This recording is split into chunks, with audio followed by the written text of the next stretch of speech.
মৃত্যুদণ্ড প্ৰায় নিশ্চিত হৈ পৰিছে চাৰিজনকৈ অপৰাধীৰ ইতিমধ্যে জুবিন হত্যাৰ চাৰিগৰাকীকৈ মূল অপৰাধী শ্যামকানু মহন্ত সিদ্ধাৰ্থ শৰ্মা শেখৰজ্যোতি গোস্বামী আৰু অমৃত প্ৰভাৰ এতিয়া শাস্তি হ'বলৈ গৈ আছে নেকি মৃত্যুদণ্ড প্ৰায় নিশ্চিত হৈছে চাৰিজনকৈ অভিযুক্তৰ ফাঁচি হ'ব পাৰে এই মুহূৰ্তৰ আটাইতকৈ ডাঙৰ খবৰটো হৈছে যে জুবিন গাৰ্গৰ হত্যাৰ যি চাৰ্জশ্বিট দাখিল কৰিলে আজি এছআইটিয়ে আৰু এছআইটিয়ে চাৰ্জশ্বিট দাখিল কৰাৰ পিছতেই কেইবাটাও ধাৰা লগোৱা হৈছে আৰু এই মুহূৰ্তত আন এক বিগ আপডেট আছে যে শ্যামকানু মহন্ত অমৃত প্ৰভাই তথ্য লুকুৱাৰ চেষ্টা কৰিছিলে আৰু শ্যামকানু মহন্ত সিদ্ধাৰ্থ শৰ্মা শেখৰজ্যোতি গোস্বামী আৰু অমৃত প্ৰভাৰ ওপৰত জাৰি কৰা হৈছে 105 ধাৰা অৰ্থাৎ এই মুহূৰ্তত ক'ব লাগিব ক্ষমা কৰিব 103 ধাৰা জাৰি কৰা হৈছে যি ধাৰাৰ মতে হত্যাৰ গোচৰ ৰুজু কৰা হৈছে আৰু এই মুহূৰ্তৰ আটাইতকৈ ডাঙৰ খবৰটো এইটোৱে যে শ্যামকানু মহন্ত আৰু অমৃত প্ৰভা মহন্তহঁতে 2 বছৰৰ পূৰ্বৰ পৰা ষড়যন্ত্ৰ ৰচিছিল আৰু জুবিনক হত্যা কৰাৰ 2 বছৰৰ পূৰ্বৰ পৰা ষড়যন্ত্ৰ ৰচিছিল আমাৰ হিয়াৰমথু জুবিন গাৰ্গক হত্যাৰ বাবে প্ৰচেষ্টা চলাই আহিছিলে আৰু আন এক তথ্যৰ মতে জানিব পৰা মতে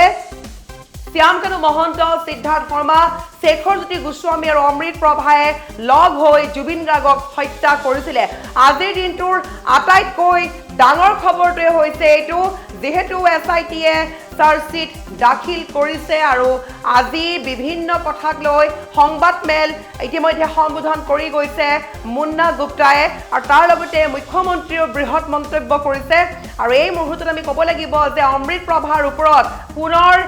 এই মুহূৰ্তত ক'ব লাগিব যে আন এক গোচৰ ৰুজু কৰা হৈছে কিয়নো অমৃত প্ৰভা মহন্তই তথ্য লুকুৱাৰ চেষ্টা কৰিছিল ইয়াৰ উপৰি শ্যামকানু মহন্তয়ো একে অপৰাধ কৰিছিল চাৰিগৰাকীকৈ অপৰাধীৰ মৃত্যুদণ্ড প্ৰায় নিশ্চিত হৈ পৰিছে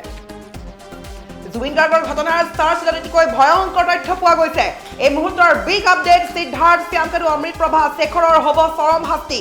2 বছৰ আগৰ পৰা জুবিনক শেষ কৰাৰ ষড়যন্ত্ৰ ৰচিছিল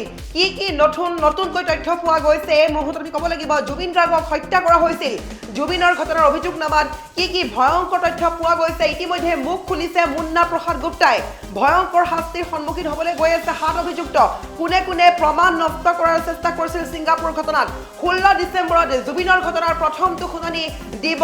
আদালতে 2 বছৰ আগৰ পৰা জুবিনক শেষ কৰাৰ যি ষড়যন্ত্ৰ ৰচিছিল শ্যামকানু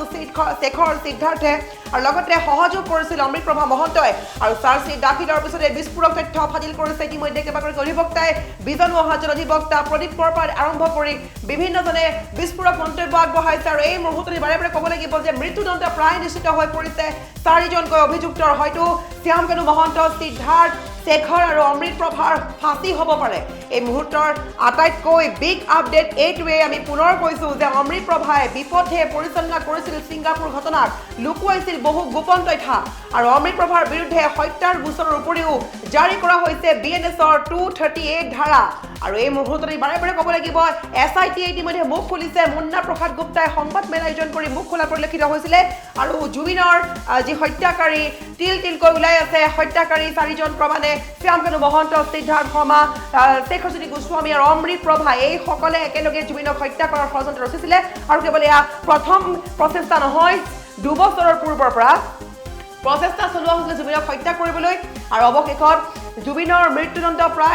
হত্যাকাৰীৰ মৃত্যুদণ্ড প্ৰায় নিশ্চিত হৈ পৰিছে হয়তো মৃত্যুদণ্ডৰে দণ্ডিত কৰা হ'ব চাৰিজনকৈ অভিযুক্তক আৰু এই মুহূৰ্তত বাৰে ক'ব লাগিব যে জুবিন গাৰ্গক হত্যা কৰা হৈছিলে ছিংগাপুৰত পৰিকল্পিতভাৱে হত্যা কৰা হ'ল শিল্পী জুবিন গাৰ্গক ইতিমধ্যে মুখ খুলিছে এছআইটিয়ে চাৰি অভিযুক্তৰ বিৰুদ্ধে হত্যাৰ গোচৰ ৰুজু কৰা হৈছে বিএনএছৰ 103 ধাৰা ৰুজু কৰা হৈছে চাৰি অভিযুক্তৰ বিৰুদ্ধে অৰ্থাৎ মৃত্যুদণ্ডৰ শাস্তি নিশ্চিত হৈ পৰিছে প্ৰায় চাৰি অভিযুক্তৰ শ্যামকানু সিদ্ধাৰ্থ শেখৰ আৰু অমৃত প্ৰভাৰ বিৰুদ্ধে বিএনএছৰ 103 ধাৰা লগোৱা হৈছে আনহাতে জুবিন গাৰ্গৰ তেজৰ সম্পৰ্ক ভাতৃ সন্দীপন গাৰ্গৰ বিৰুদ্ধে লগোৱা হৈছে বিএনএছৰ 105 ধাৰা তাৰোপৰি জুবিন গাৰ্গৰ যি দুগৰাকী পিএছঅ নন্দেশ্বৰ বৰুৱা আৰু পৰেশ বৈশ্যৰ বিৰুদ্ধে বিএনএছৰ 316 ধাৰা লগোৱা হৈছে আনহাতে 12,000 পৃষ্ঠাজোৰা বৃহৎ চাৰ্জশ্বিট দাখিল কৰিছে আৰু মেইন চাৰ্জশ্বিট হৈছে 2500 পৃষ্ঠাৰ সকলো ডকুমেণ্ট সংলগ্ন কৰি আজি 12 পৃষ্ঠাৰ জোৰা এছআইটিয়ে আগবঢ়ালে ভয়ংকৰ চাৰ্জশ্বিট কেৱল হত্যাই নহয় বিত্তীয় অনিয়মৰ অভিযোগ 7 অভিযুক্তৰ বিৰুদ্ধে সংবাদমেল সম্বোধন কৰি মুন্না প্ৰসাদ গুপ্তাই কৰিছে বৃহৎ মন্তব্য আনহাতে এতিয়া এক প্ৰকাৰ ক'ব পাৰি প্ৰায়ে নিশ্চিত হৈছে মৃত্যুদণ্ডৰে দণ্ডিত হ'বলৈ গৈ আছে নেকি শ্যাম কানু সিদ্ধাৰ্থ শেখৰ অমৃত প্ৰভা আৰু জুবিনক এয়া হত্যা কৰা হৈছিল বুলি প্ৰায়ে নিশ্চিত হৈ গ'ল আৰু ইতিমধ্যে তদন্ত প্ৰক্ৰিয়াত সকলো কথা পোহৰলৈ আহিলে যে জুবিন গাৰ্গক হত্যা কৰিছে 4 গৰাকী অপৰাধীয়ে আৰু সেই 4 গৰাকীৰ নাম ইতিমধ্যে উল্লেখিত হৈ গ'ল যে শ্যাম কানু মহন্ত সিদ্ধাৰ্থ শৰ্মা শেখৰ জ্যোতি গোস্বামী আৰু অমৃত প্ৰভা মহন্ত এই 4 জনে লগ হৈ জুবিন গাৰ্গক কৰিছিল হত্যা তাৰ বিপৰীতে সন্দীপন গাৰ্গে হত্যা কৰা নাই কিন্তু সন্দীপন গাৰ্গৰ সন্মুখত এনে ঘটনা সংঘটিত হোৱাৰ বাবে সন্দীপন গাৰ্গৰ ওপৰত জাৰি কৰা হৈছে 105 ধাৰা যাৰ বাবে সন্দীপন গাৰ্গৰ বহু বছৰ জেল হ'ব পাৰে তাৰ বিপৰীতে জুবিন গাৰ্গৰ দুগৰাকীকৈ পিএছও নন্দেশ্বৰ বৰা আৰু পৰেশ বৈশ্যৰ ওপৰতো 316 ধাৰা জাৰি কৰা হৈছে যাৰ বাবে দুইগৰাকীকৈ পিএছৰ হয়তো যি আসলতে বিশ্বাসঘাতকতা কৰিছিল জুবিন গাৰ্গৰ সৈতে তাৰ বাবে কেবা বছৰ জেল হ'ব পাৰে আনহাতে এতিয়া ফাঁসি হ'ব পাৰে শ্যাম কানু মহন্ত সিদ্ধাৰ্থ শৰ্মা শেখৰ জ্যোতি গোস্বামী আৰু অমৃত প্ৰভা মহন্ত এই কথাতে প্ৰায় স্পষ্ট হৈ গৈছে মৃত্যুদণ্ড হোৱাৰ 70% প্ৰায় নিশ্চিত হৈ গৈছে 4 অভিযুক্তৰ কিয়নো বৰ্তমানলৈকে যি মুন্না প্ৰসাদ গুপ্তাই যি কথা ব্যক্ত কৰিছে বা মুখ্যমন্ত্ৰীয়ে যি কথা ব্যক্ত কৰিছে তাৰ ক'ব লাগিব যে শ্যাম কানু মহন্ত আৰু অমৃত প্ৰভা মহন্তই এই ঘটনাৰ প্ৰমাণ লুকুৱাৰো চেষ্টা কৰিছিল যাৰ বাবে পুনৰ এবাৰ আমি এই মুহূৰ্তত ক'ব লাগিব যে অমৃত প্ৰভাৰ ওপৰত পুনৰ এবাৰ এক অন্য ধাৰা লগোৱা হৈছে সেই ধাৰা হৈছে বিএনএছৰ 338 ধাৰা অৰ্থাৎ অমৃত প্ৰভাৰ বিৰুদ্ধে হত্যাৰ গোচৰৰ উপৰিও বিএনএছৰ 238 ধাৰা কৰা হৈছিল ধাৰা জাৰি কৰা হৈছে কিন্তু অমৃত প্ৰভাই বিপথে পৰিচালনা কৰিছে ছিংগাপুৰ ঘটনাক মুঠৰ ওপৰত এতিয়া প্ৰায় নিশ্চিত হৈছে এতিয়া হত্যাৰ গোচৰ লগোৱা হৈছে অৰ্থাৎ 103 ধাৰা লগোৱা হৈছে শ্যাম কানু মহন্ত সিদ্ধাৰ্থ শৰ্মা শেখৰ জ্যোতি গোস্বামী অমৃত প্ৰভা মহন্তৰ বিৰুদ্ধে আৰু এই 4 গৰাকীয়ে জুবিন গাৰ্গক লগ হৈ কৰিছিল হত্যা প্ৰায় 2 বছৰৰ পূৰ্বৰ পৰা প্ৰচেষ্টা চলাইছিলে শ্যাম কানু মহন্তই লগতে অমৃত প্ৰভা মহন্তৰ সৈতে একেলগ হৈ সকলোৱে হত্যা কৰাৰ ষড়যন্ত্ৰ ৰচিছিলে আৰু সেই নিশা সকলোৱে জুবিন গাৰ্গক জোৰ জবৰদস্তি মদ পান কৰাইছিলে মদ খুৱাই দিছিলে মদৰ লগত গাহৰি মাংস সেৱন কৰাইছিলে যাৰ বাবে জুবিন গাৰ্গ অজ্ঞান হৈ পৰিছিলে আৰু সেই মুহূৰ্ততে হয়তো কি কাণ্ড সংঘটিত কেনেকৈ হত্যা কৰিলে সকলোখিনি ইতিমধ্যে জানিবলৈ পোৱা যাব ইতিমধ্যে এছআইটিয়ে এক বৃহৎ আচলতে 12,000 পৃষ্ঠাৰ এক চাৰ্জশ্বিট দাখিল কৰিছে আৰু এই মুহূৰ্তত বাৰে বাৰে ক'ব লাগিব যে জুবিন গাৰ্গৰ যি ঘটনা সংঘটিত হৈছে সেই সংঘটিত ঘটনাৰ ইতিমধ্যে মুখ্যমন্ত্ৰীয়ে বিভিন্ন তথ্য আগবঢ়াইছে বা মন্তব্য কৰিছে আৰু ইয়াৰ ভিত্তিত এই মুহূৰ্তৰ আন এক আপডেট হৈছে যে 12 ডিচেম্বৰত আজি দাখিল কৰা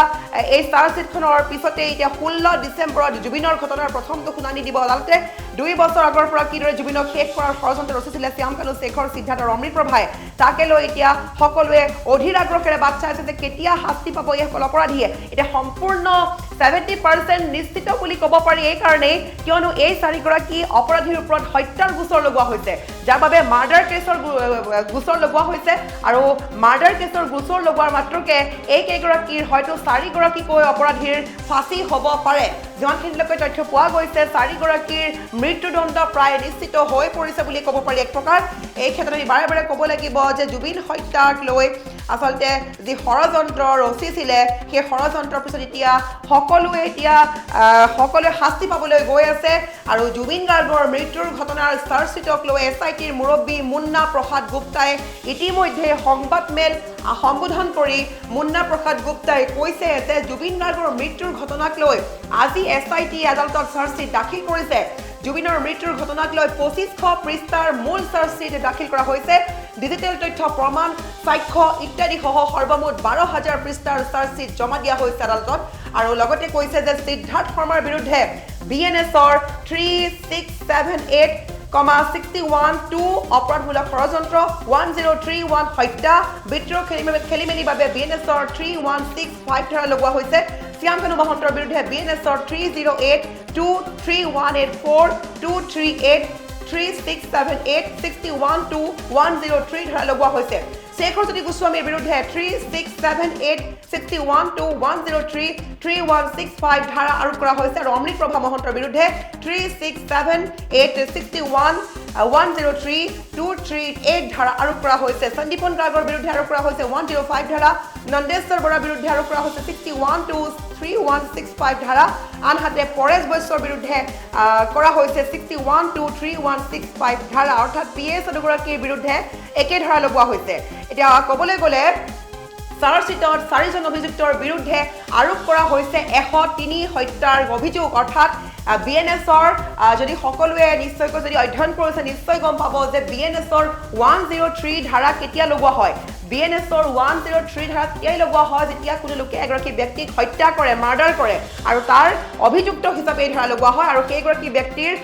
হয়তো ফাঁচি হ'ব নহয় যাৱজ্জীৱন কাৰাদণ্ড হ'ব পাৰে এই অভিযুক্তসকল হৈছে সিদ্ধাৰ্থ শৰ্মা শ্যামকানু মহন্ত শেখৰজ্যোতি গোস্বামী আৰু অমৃতপ্ৰভা মহন্ত আমি বাৰে বাৰে কৈছো চাৰিজনৰ বিৰুদ্ধে বিএনএছৰ 367861/2 103(316/5 ধাৰা আৰোপ কৰা হৈছে আৰু এইখিনি ক'ব লাগিব যে